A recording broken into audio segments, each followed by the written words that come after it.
Let's see. Let's go over the Mishnah. Truth is, I want to go over something from yesterday as well. I the Tosfos there on the side. I had mentioned that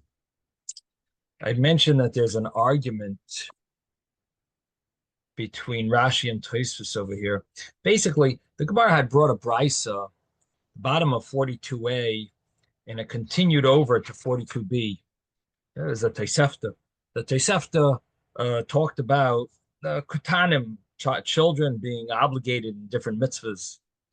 And what we found is that some of the cases were not exactly about children. For example, the case of tefillin. Tefillin seemed to be referring to an adult, at least according to one opinion, was the way we seem to paskin in Shulchan Aruch is that a child doesn't do tefillin. There's no chinuch really of tefillin, except maybe we do a month before, or 2 months before, or 3 months before different minhagim. But generally, you don't just say, "Oh, the child is capable of protecting the tefillin." The father should buy him a pair of tefillin. We don't paskin that way. That's not the accepted opinion in halacha. So the understanding is that the Bryce is also not saying that. This Tosefta is not saying that a person who's of younger age. It's really talking about someone who's of age of bar mitzvah. It's more talking about an adult. At least that's one way of learning this price. So even though in general the Tosefta is talking about a child, a katan, but there are certain cases here that might not be. So one was tefillin. Then came the next case, another case, which had to do with lefreis kapov, doing berachos kayanim. And the case of berachos kayanim, what it said was, if the child knows how to do berachos kayanim, then we give him truma in the granary. So Rashi has a whole long thing over here that if he's before this stage of doing nesias kapayim, before the stage of doing the duchening, doing the berachos kayanim, the blessing of the kayanim in the shul, before that stage, we can't let him stand amongst all the kayanim. I guess the way it worked was the kayanim would all line up by the granary, and you would distribute the grain. Oh, 1/50th is here. Here, take some, and you distribute it. But this individual who's a somewhat of a youngster. Let's soon see how Rashi says it. He says if he doesn't yet do berachos kayanim, you can't stand with those people by the granary with those kayanim where they're going to give you the truma. They're going to give you the tithing. No. But meshagrin loy lebeisoi, send it to his house. Rashi says, as long as he knows how to take care of it. And he says that a katan, a child, you don't give truma to. So what does the Tosefta mean when it says that these are the laws of the katanim? When do you start giving them? When do you give him truma and a beis hagranes is only when he does berachos kayanim. That's what the brisa, that's what this Tosefta said. So what it means is that once he does in public berachos kayanim, which means that he has 2 pubic hairs. Once he has 2 pubic hairs, he's not a child anymore. He's allowed to do berachos kayanim. Then you can give him also, you could distribute to him truma. So in other words, it's saying what age is he become obligated when he becomes an adult, basically. This is another case where it's not exactly a child. It's at what stage does the child become an adult, so to speak, that you give him in the granary, you can distribute the truma. Once he has 2 pubic hairs, he's considered, he's 13. We put those two things together. 2 pubic hairs and being 13, that makes an adult. And And I mentioned yesterday that generally with rabbinic laws, once he reaches the age of 13 on his passport and his Jewish passport, Jewish birthday, that's an adult.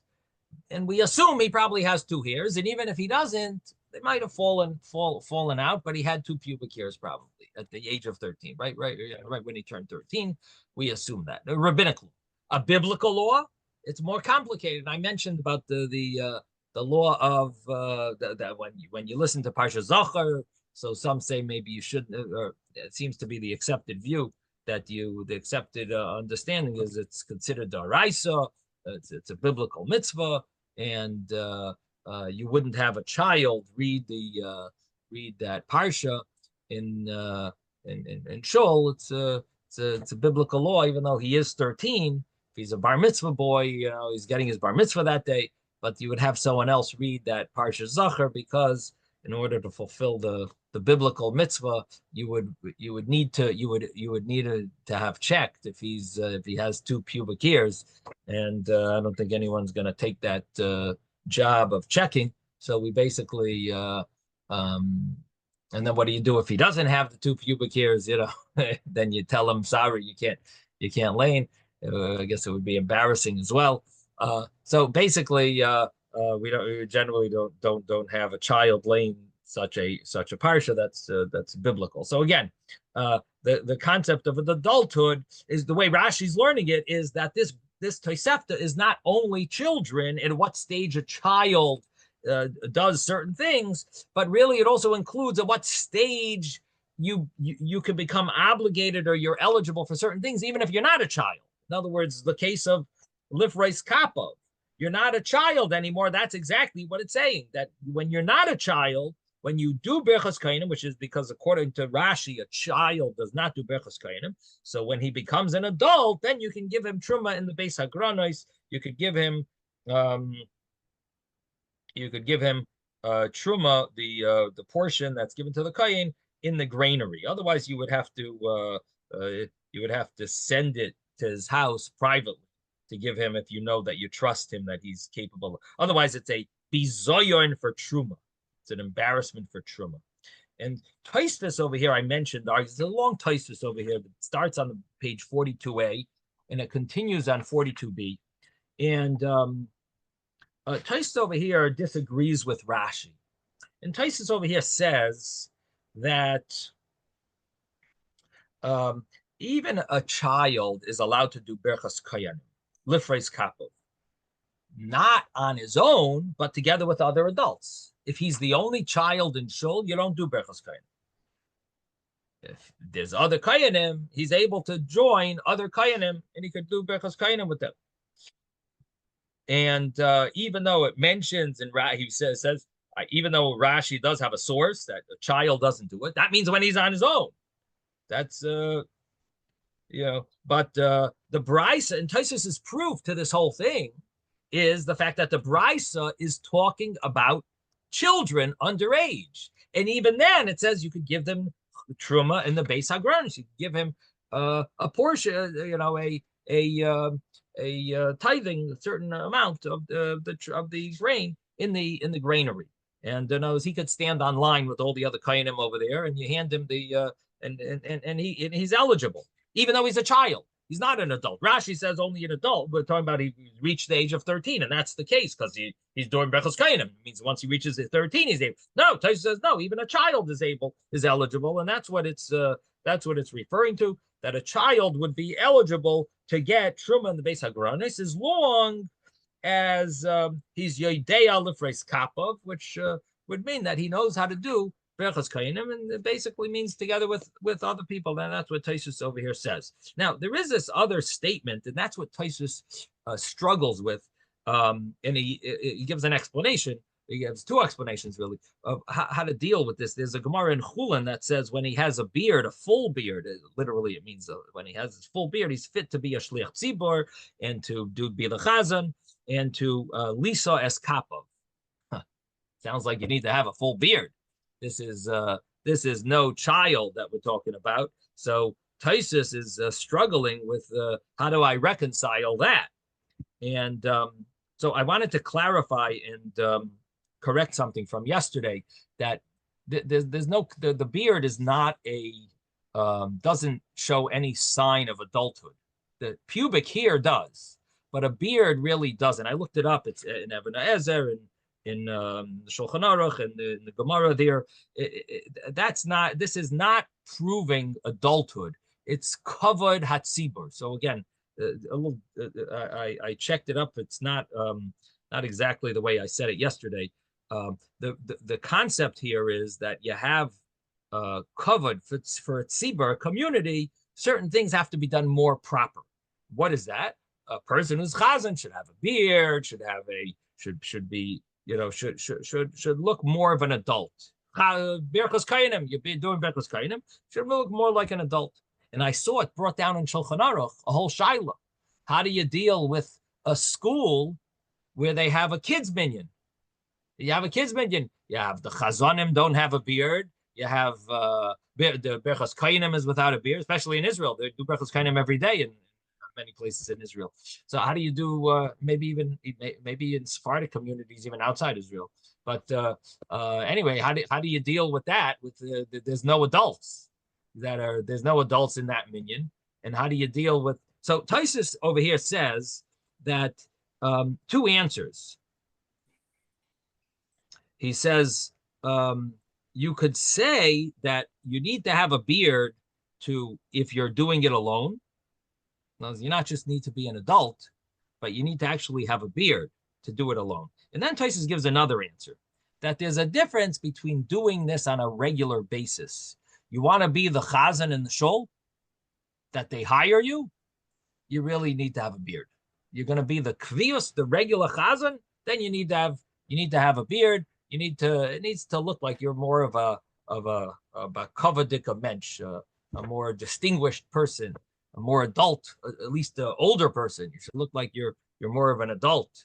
So Taisus has two answers. One is that if you're alone, you really need to have this, like berchos kainim and so on. So that would be that would reconcile the contradiction. He's claiming that even a child could do berchos kainim, and now it says you need to you have a beard. Okay, if you're doing it with other people, you can be a child. If you're doing it yourself, if you're the only kohen in shul, guess what? You need to have a beard. The other answer Taisus gives, and then he tries to prove it as well from another source. So he seems to have an extra proof to this, that there's a difference between if you're doing it bikvius on a regular daily basis, or if it's just happening seldomly or randomly on certain time, it just happens to be. There's no, if you to do it, as a bikvius, to be the main chazan in the shul and to do the berchos kainim every time, that could be a problem for a katan, for a even adult that doesn't have a beard. But if it's and to be the regular chazan, that could be a problem. That would be a problem. And he says he brings a proof. What's his proof? The Gemara Megillah. In the Megillah it says over there. And it brings a Mishnah, Katan Kaira B'Teira Avalei Peres Al Shema, that a child can't be Noisei Kapov. It says a child can't do certain things. Katan can't nice. Sounds like an adult is allowed to. Yerd Lefnei Ateva and Noisei Kapov. It says over there a child can't. Sounds like an adult can. So he says if that's so. What do you mean? I thought you need to have not only an adult, you don't just have to be 13. You have to be full. You have to have a full beard, I thought. So how do you reconcile that? He says, this must be the answer. That it must be talking about that there's a difference between if it's on a regular basis, on a daily basis. So that would be the way Taisus understands it. And what bottom line is, it boils down to number one, can a kohen duchen if he's a child, if he's underage? He knows how. He knows how to be careful of. He's can he eat truma? Can you give him the truma and the beis agronos?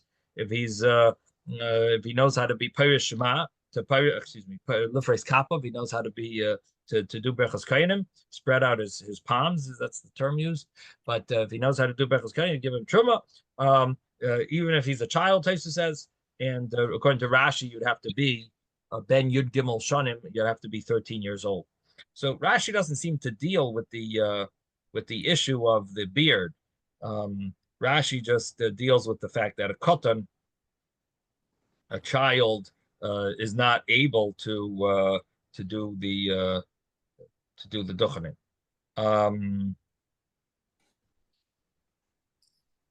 Or a child's not eligible in cholken lahem truma beis agronos. And he says that's that shows you that a child is not eligible. You can't give him truma and such a thing. According to Taisus, how do you translate that Gemara? That's if he doesn't know how to be, he's a younger child. He's a young child, and he doesn't know how to do Berachos Kohanim. You can't give him truma in the basic granis, but it doesn't mean all children. It means a young child can't get. Yes, that's how Rashi seems to deal with that Gemara in Yevamos. And then he brings also that a katan is not peris kapov from the Gemara Megillah. So he does bring this Gemara. The Gemara Megillah really says that, right. The Gemara Megillah says that a child can't, but sounds like an adult can. So from there, Rashi understands that there must be Shein Katan Peres Kapov. So you see that a child doesn't do Berachos Kohanim, and you see a child doesn't get the Truma. It seems to be a perfect match. They go hand in hand. You're an adult, you're really able to. So that's how Rashi learns. That's to be an adult. Taisa says, no, it could even be a child. And he has his way of answering, reconciling the contradictions. And okay, so that was the it boils down to, is this brisa dealing with children, or is it talking about what stage does adulthood kick in, so to speak? That certain things, there's certain of these mitzvahs are not only specifically about children, but there's a certain stage or age that it does kick in. So according to Rashi, we're learning they're all talking about, according to Taisus, they're all talking about children. These are all cases of children. According to Rashi, no, could be a case here of an adult, of a bar mitzvah boy. There's Paris Kapov, you get Beis Agronos, not a child, it's an adult, and it's in the same brisa. We said that same idea with tefillin. That tefillin was another story that we had. Seemed to be an argument between the commentaries. Is the brisa talking only about children, or could it be talking about an adult? Okay, then so the brisa, the Tosefta continued on page 42b, and it spoke about a person who knows how to shecht, and then you could eat from his shchita, even though he's a child. And Rav Huna added that you have to have an adult standing there, otherwise it would not be acceptable. Now the thing is that we're dealing with a child. He knows how to shecht, which means the practical side of it. He's not a baki in the halachis. He's not an expert in the laws of shechita. Nevertheless, an adult is standing there. It's going to be acceptable. He saw that there weren't certain issues that I guess are more common with shechita that could go wrong, and the adult obviously looked and checked, and therefore it's going to be acceptable. Now, what about a child does it and he's not proficient in shechting, in the practical side of it, but the adult is standing there and he watches him and he sees he did a good job?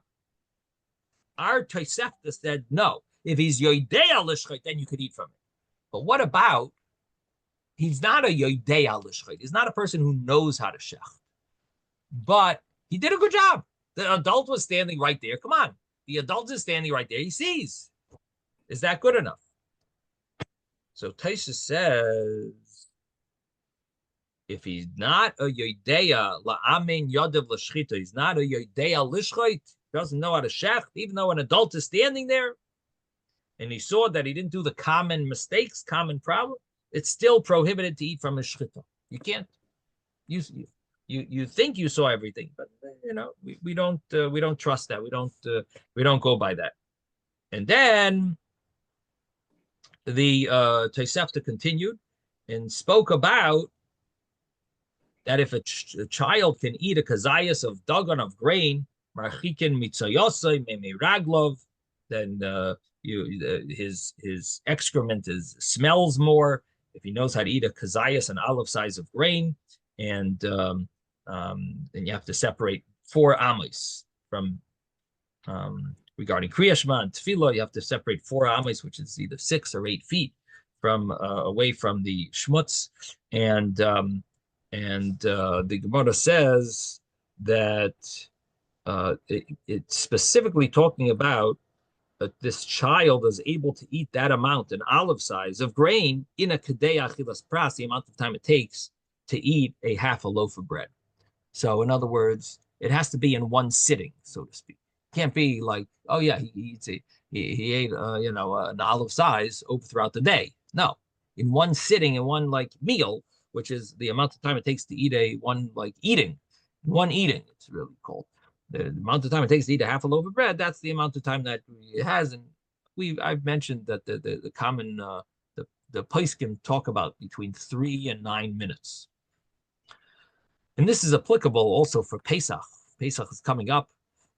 How fast do you have to eat the matzah? You have to eat an olive size, at least for each of the mitzvahs. It's basically an olive size. So how fast should you try to eat it? And for the maror, all of these mitzvahs, we try to eat it in one. It has to be in one eating. So you try to eat it within like 3-4 minutes. The best, the ideal. Can't, okay, a few more minutes, 7 minutes. But once you pass 9-minute max, you haven't fulfilled the mitzvah properly. Now, you might be exempt because maybe you're not capable of fulfilling the mitzvah.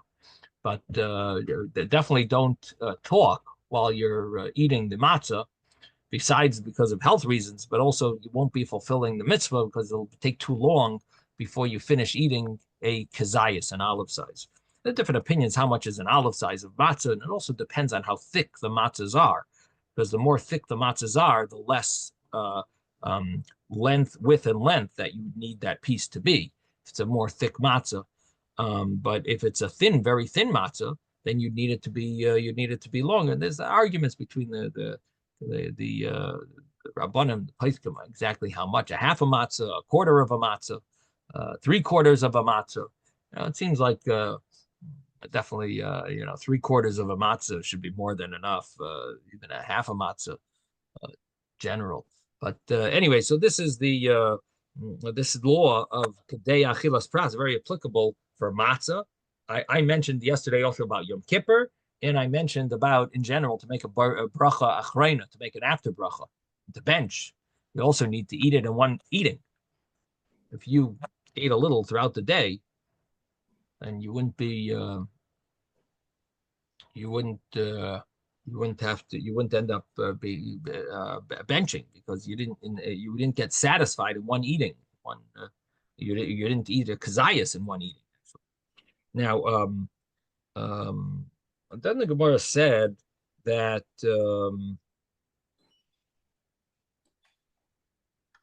Rav Chia Berei de Rav Yeva said, by an adult, even though he's not able to eat a kazayas, his excrement is considered smelly, and the person would not be able to daven or say Shema near it.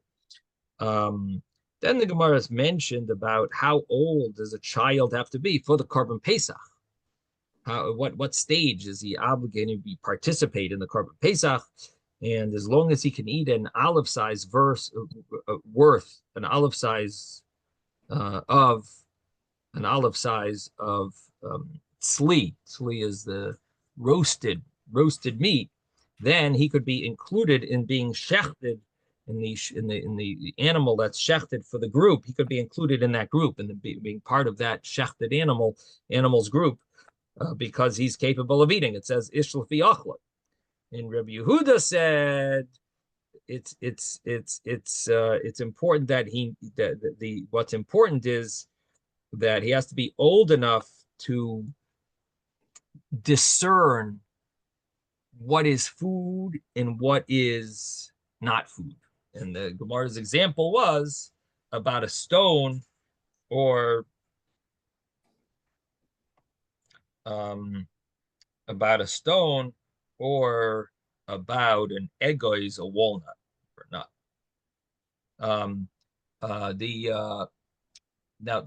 So the question is, so what does Rabbi Yehuda hold? Does he also have to be able, I should say, does he also have to be able to eat a kazayas of tzli? So seemingly, yes, this is an addition that not only does he have to be able to eat a kazayas of tzli, of roasted meat, he has to be able to eat that within a certain time, but he also has to be able to discern the difference between edible and inedible things. It has to be ish lafi achloi, that he's capable of understanding what's food. That's what it would seem like, that he needs to have both. And Tosfos adds in over here that because the Korban Pesach is with roasted meat, so that is the measurement. There could be cases where someone could eat, a child is capable of eating cooked meat, but not roasted meat. And we measure based on roasted meat because that's what the Korban Pesach was. And if he can't eat the roasted meat, then he would be not obligated in the Korban Pesach, and you wouldn't be able to include him. And that was the end of chapter 3, Hadran Aloch, Lulav Hagozol. That concludes chapter Lulav Hagozol. Then came the next parak, the new chapter. The new chapter is the 4th chapter of Sukkah, and this is called Lulav Ha'arava, the chapter that deals with different days, what days one is obligated in doing these different mitzvahs. How many days, what happens if it falls on Shabbos, Yom Tov, which day, all these, which days is the mitzvah? Is Shmini Atzeres also included in these mitzvahs, or is it just the days of Sukkah, Sukkot itself, and so on? And so the Mishnah said that lulav and arava could either be 6 or 7 days. Lulav, we all know what it means. It's shaking the lulav. But the arava is something that we're not so familiar with because it was something done in the Beis Hamikdash. They would go around the Mizbeach, walk around the Mizbeach, holding arava, holding their willows, and then they would stand them up by the Mizbeach, and by the altar. And so this was some type of a ceremony. And it was either done also 6 or 7 days. So the lulav was either done 6 or 7 days, and the arava was done 6 or 7 days. And again, it's going to have to do something with Shabbos. Something to do with Shabbos is going to mess us up and cause us to only have 6 days, maybe. But if Shabbos falls on a different day, it'll be 7 days. And we'll soon see what that means. In the Mishnah, it'll explain. And then it mentions in the Mishnah the Hallel and Simcha. The mitzvah of saying Hallel, which means the complete Hallel, and Simcha, the joy, which we explained, meant the basar, the meat of the Korban Shlomim. And that was proven that Simcha ain't Simcha ela b'basar, real joy for a man is meat. And so that mitzvah applies all 8 days, both of those mitzvahs, Hallel and Simcha. Those are all 8 days. So what about the mitzvah of Sukkah? How many days biblically would someone be obligated to dwell in the Sukkah? Biblically, or in Eretz Yisrael, it would be 7 days. What about Nisach HaMayim, the pouring of the water, which was poured on the Mizbeach during the morning sacrifice ceremony? So they would do, in addition to the libation of wine, they would also do a water libation, and that was done all 7 days of Sukkot. So Sukkah is all 7 days. Again, this is biblically, and in Eretz Yisrael, even today. And the Nisach HaMayim, time of the Beis Hamikdash, that was all 7 days of Sukkot. Or again, based on how we learned the Gemara in Tainus, there was different opinions there in Tractate Tainus of how you could. It's possible that you could even have seven times, but not start on the first day. It would be the second day, including Shmini Atzeres. There are different opinions as to how many days it seems that there was Nisuch HaMayim. But our Mishnah says Nisuch HaMayim was 7 days, and Sukkah is 7 days. Now, the Chalil is the flute, and the flute was played during part of this ceremony of the water libation. And again, we are familiar with it because they make all these events on Sukkot with music. What is the basis of all of those events? Not just a concert like they have on Pesach as well. They often make a big concert or things like that. But what is the basis of these music and dancing and so on? What is the basis of all these events? The basis is that it's called the Simchas Beis HaShoeva on the time of the Beis HaMikdash. There would be Misha Le'ra Simcha Zu Le'ra Simcha Miyamav. Person who didn't see this joy didn't see any joy in his whole life. You don't know what joy is. This was the real joy. So these were great joyous occasions. This is the Nisuch HaMayim ceremony. Shavta Mayim B'Sasan, right? They would draw water with joy. So Nisuch HaMayim included the Chalil was included together with many other instruments. And so how many days do they do the Chalil? So the Chalil, the flute, is Chamisha V'Shisha, 5 or 6 days. Again, it's going to be connected to what day Shabbos is, what day Yom Tov is. So, or if Shabbos and Yom Tov fall on the same day. But bottom line is it's 5 or 6 days. Lulav Shiva, how is that possible? How do you have shaking the lulav 7 full days? If the 7 days is always going to be a Shabbos. You can't have 7 days go by without one of the days being Shabbos. You start on a Sunday, the last day will be Shabbos. Start on a Monday, the second day. Whatever day you have, there's 7 days. One of the days is going to have to be a Shabbos. So how does that work? So Lulav Shiva is if the first day falls on Shabbos, then it's Lulav is Shiva. Then you could shake the Lulav all 7 days. Somehow the first day of Sukkot is more obligated in Lulav that even if it falls on Shabbos, we do it. The other days of Sukkot, it would be Lulav. Again, we're talking about in the Beis Hamikdash. I should emphasize that when we say the Lulav is 7 days, and we're talking about biblically, where do you have the Lulav 7 days biblically? In the Mikdash. Now, according to the Rambam, actually, it was even in Shalayim. So we did see an opinion of the Rambam that, of course, is a topic of a lot of discussion. A lot of ink has been spilled on that Rambam. But that there is a Rambam that says all over Yerushalayim, the lulav was shaken, was used all 7 days. But the common, a simple understanding of the Mishnah and the rule of lulav is that in the Beis Hamikdash it was waved 7 days. And how do you have 7 days? If the first day is Shabbos, then it's waved 7 days. Ushar kol hayomim, but if Shabbos falls on any of the other days, then it's only going to be 6 days. Now, what about the mitzvah of Arava? The mitzvah of Arava is Shiva. The mitzvah of Arava could be Shiva. How is that possible? If the 7th day of Sukkot, what's the 7th day of Sukkot? Hoshana Rabbah. If the 7th day falls on Shabbos, then you do the Arava ceremony all 7 days. But if a different day falls on Shabbos, then it's only 6 days, the Arava. Now, what is the mitzvah? The Mishnah then says, mitzvahs are lulav ketzad. How do you have the mitzvah of lulav? And the mitzvahs lulav ketzad, the Mishnah says, how is that? So it says, when it falls on Shabbos, how do they do it? In other words, how is it done? When it falls on the first day in Shabbos, how did they deal with that? It creates problems. It's Shabbos. How do you go to Yerushalayim to shake lulav? So the Mishnah says, you know what they had to do? They had to bring their lulavim there before Shabbos. I don't know why they didn't just make an eruv. What do you think? Why didn't they just make an eruv around the city?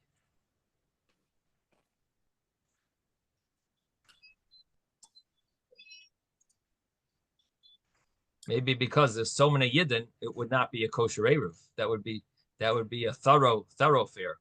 It would be considered maybe a public domain. I don't know. Maybe eruv wouldn't work. There's a real public domain when you have so many million. So many millions of people. Jeffrey, what would you like to say?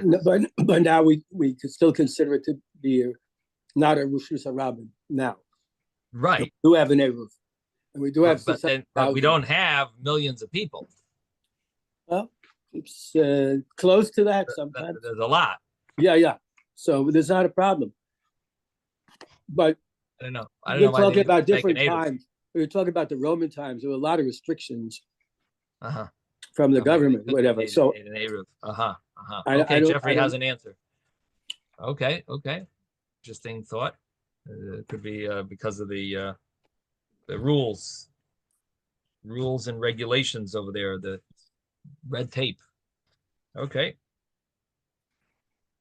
In any event, the Mishnah says that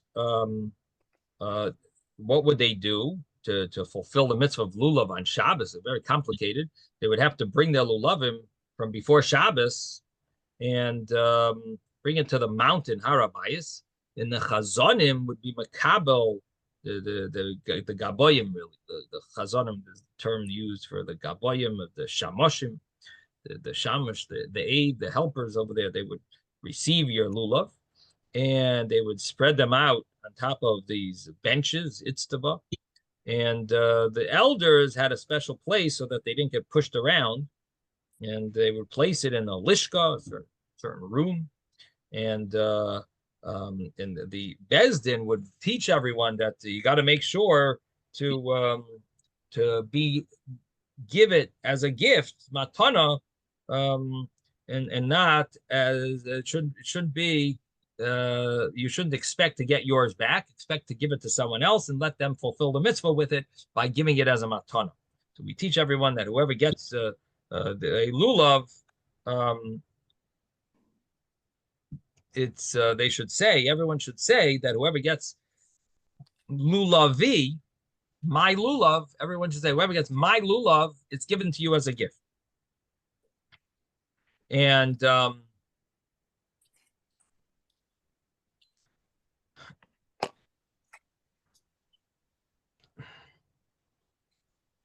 I guess the reason they didn't say almanas lahachzir is because that would mean that they would have to return it to you, and they're never going to find you. So but the concept was right, that it was obviously in order to leave there, to put back over there, and so anyway, you would expect to get someone else's lulav. You wouldn't expect to get yours, and you'd make sure to give it to whoever's getting it as a gift. You didn't know who got it from you, but you would just say that when you're giving it to the shamash, that it's going to be a gift. And the next day, mashkimen uvain. The next day, so they would leave it there before Shabbos, and then they would get up early and come, and the chazanim would throw in front of all of them. They're supposed to just take whatever they got, but instead there was makinish es chaveiroi. People started hitting each other to get either theirs or to get the better one. And when Bezdin saw it became a sakana, became dangerous, so they made a decree that every yid, every person should take the lulav in their house, not bring it to the Beis Hamikdash, just shake lulav in one's house. So the mitzvah of lulav on the first day of Sukkot, initially the mitzvah of lulav was done in the Beis Hamikdash, but when it became too complicated, if it fell on Shabbos, so when it fell on Shabbos, basically they would just the takana, they made a decree that when it falls on Shabbos, you don't do the mitzvah of lulav in the Beis Hamikdash. You do it in your house. Yes, David. Yeah, there's a note here. It says Rav Nassan, the head of the Rosh Yeshiva, and the yeshiva, explains that they did not strike each other in the struggle over the lulavim. Rather, they struck each other with the lulavim as an expression of rejoicing. And then he says that the danger that's mentioned here is referring to an incident during the reign of Alexander Yanai, who was pelted with his rogim, and this led to a great massacre.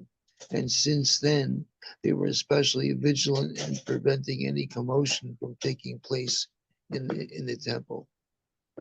Right. Okay, all right. We'll have to keep those points in mind. Okay.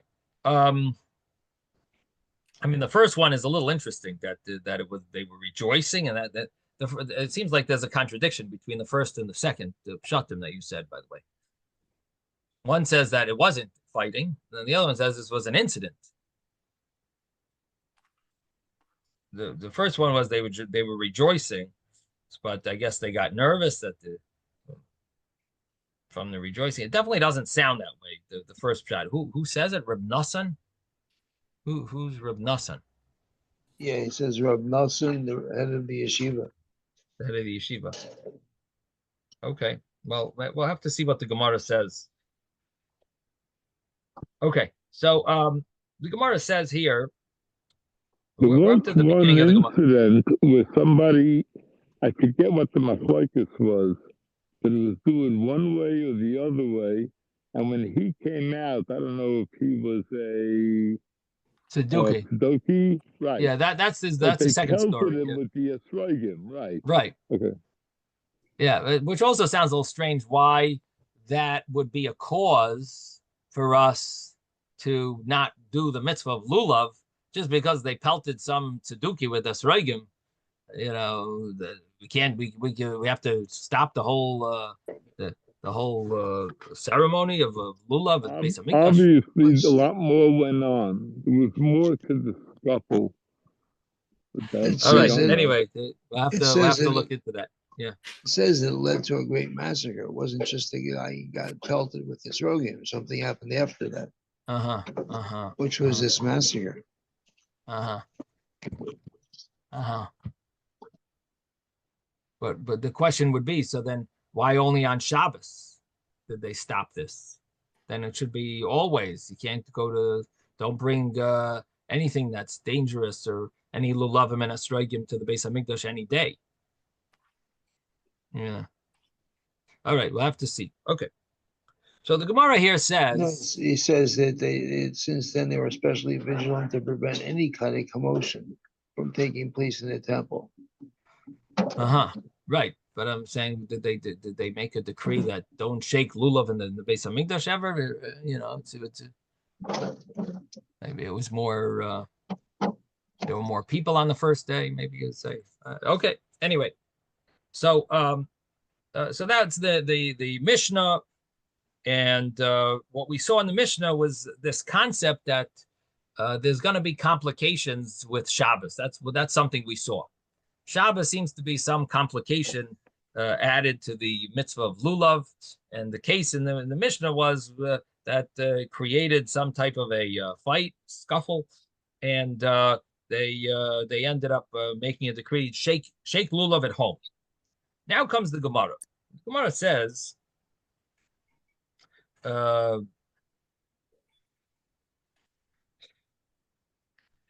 why don't we shake lulav when it falls on Shabbos on the other days of Sukkot? Again, the Mishnah had said when it falls on Shabbos the first day, you shake it at home. So the Sha'ar Kol Hayomim, when Shabbos falls on any of the other days, it's Shisha. You only shake the lulav 6 days.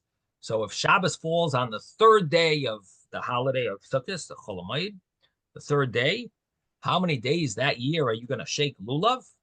Only 6 days. The first, the second, the fourth, the fifth, the sixth, and the seventh. So altogether, it's 6 days because you skipped the third because the third was Shabbos. So the Gemara asks, why do we skip any day that Shabbos that falls on Shabbos? Why do we skip it? Tiltul biyamahu v'lidchi Shabbos. This all it is a tiltul, prohibition of tiltul, of moving muktzah, and since we're going to consider the lulav not a vessel, it's going to be considered muktzah. And the Gemara says, okay, it's muktzah. True. But for the mitzvah, this is a biblical mitzvah. It should override the problem of muktzah.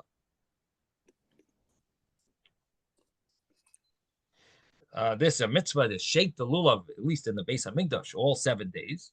Why would we prohibit it just because of this problem of muktzah, which shouldn't really be a problem when it comes to the mitzvah should override the law of muktzah. If it's gonna cause some type of a transgression of another mitzvah is a problem, but it's only the law of muktzah. Muktzah is not should not be strong enough to stop the problem of the mitzvah of shaking lulav. So it says tilto beyamahu v'lidchi Shabbos. Let the mitzvah of lulav push off Shabbos, the prohibition of tiltul, of moving muktzah, moving things that are set aside on Shabbos. So the Gemara answers a very famous Gemara, which is spoken about a number of different places. Megillah, you saw it. It says Gezerah, Omar Rabba says, Gezerah, this is a decree. What decree? It's a decree that Shemi Yadlenu Biyoda Yelech Baki, that maybe he will take it in his hand and he will go to an expert, Lilmite, to learn how to do it. The Avirenu Arba Amos B'Shus Harabim. He's gonna take it Dalet Amos, 4 cubits in a public domain, and that is a prohibition of carrying, and carrying something where there's no Eruv, of course, and you're going to carry a lulav 4 amos in the Rishus HaRabim, and because of that, the rabbi said we can't allow you to shake lulav on the other days besides the first day of Sukkot, because what's going to happen is someone might sin. Someone might sin, they might carry. So it's not a problem of muktzah, it's a problem of carrying. What's the difference between muktzah and carrying? Well, carrying is biblical, muktzah is rabbinic. And carrying a person, if the person doesn't know how to shake it, he might end up carrying it to some type of a teacher, a rav, and he'll end up sinning it'll cause him to sin, and therefore the rabbi said we don't shake the lulav any time that it falls on Shabbos, except the first day. The Gemara asks. The Gemara first says, "V'hainu time of the shofar, v'hainu time of the megillah," and that reason applies to shofar. That's why we don't blow the shofar on Rosh Hashanah, and that reason applies to Megillah, that we don't read the Megillah if Purim falls on Shabbos. And like this year in Yerushalayim, it fell on Shabbos. And they don't read the Megillah on Shabbos. Why not? Because someone might carry the Megillah. So the Gemara says, so we don't shake the lulav if any of the days of Sukkot, besides the first day, any of those days fall on Shabbos. We're afraid someone's going to carry the lulav. What about the first day falls on Shabbos? If the first day falls on Shabbos, aren't we nervous someone's going to carry the lulav? So the Gemara says, Ihachi Yom Rishon Nami. If so, the first day also should be afraid. We should say, don't shake lulav. Not, they shouldn't do the lulav at all. Why is the first day different? The Gemara says, the rabbis already made a decree that you shake the lulav in your house, and because they made such a decree, everyone's going to remember. They're not going to end up taking it out. So the Gemara says, that's good after they made that second decree. That's good after they made that decree of not taking the lulav to the Beis Hamikdash. But what about beforehand? Before the takana of shaking it in your house, what did people do? They would shake it in the Beis Hamikdash. They would go to the Beis Hamikdash to shake it. So you see, there's room to make such a takana. Why initially did we have people shaking it in the Beis Hamikdash all 7 days? Ella, Michael Maimer. So what can you say? Ella Rishon the Isa min HaTorah.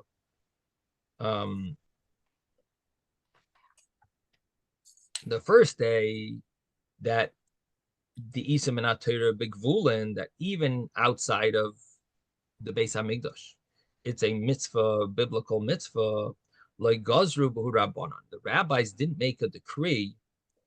They didn't make such a decree. It's a very important mitzvah, even outside of Yerushalayim, outside the Beis Hamikdash. Even you have an obligation to do it. So the rabbis didn't make such a decree. But other than that, they did. This was such a serious mitzvah.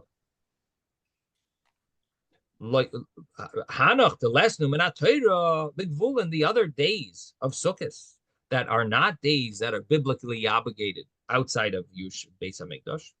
So there, like Gazru, I'm sorry, the other days that are not an obligation to shake the lulav, only in the Beis Hamikdash is an obligation. Outside of the Beis Hamikdash, Bigvulin, there's no mitzvah to shake it. So the less than minute. So Gazru B'Rabbanan, there the rabbi said, there we're going to make a decree. Rashi uses the term here, chashuva netilasa. It's so significant, the waving of the lulav, even outside of the Beis Hamikdash, that you're chayiv to shake the lulav on the first day. The rabbis didn't mix in and make a decree. But the other days, it's not an obligation, a biblical obligation. Only in the Beis Hamikdash, it's an obligation. So there, it's not considered as significant. Like Hashiva Natila to do, the rabbis made a decree because we're afraid of Shabbos, and even in the Beis Hamikdash. Rashi asked a question. What do you mean? I thought the rabbis can't uproot something from the Torah. How can the rabbis allow this? And the answer is that this is called Shevi Altasa, that when it comes to something that they're uprooting from the Torah in a way that's not in an active way, but in a passive way, that's acceptable. And so this was a case where it was acceptable. So this is so far what the Gemara says. The Gemara now asks, Ihachi, if so,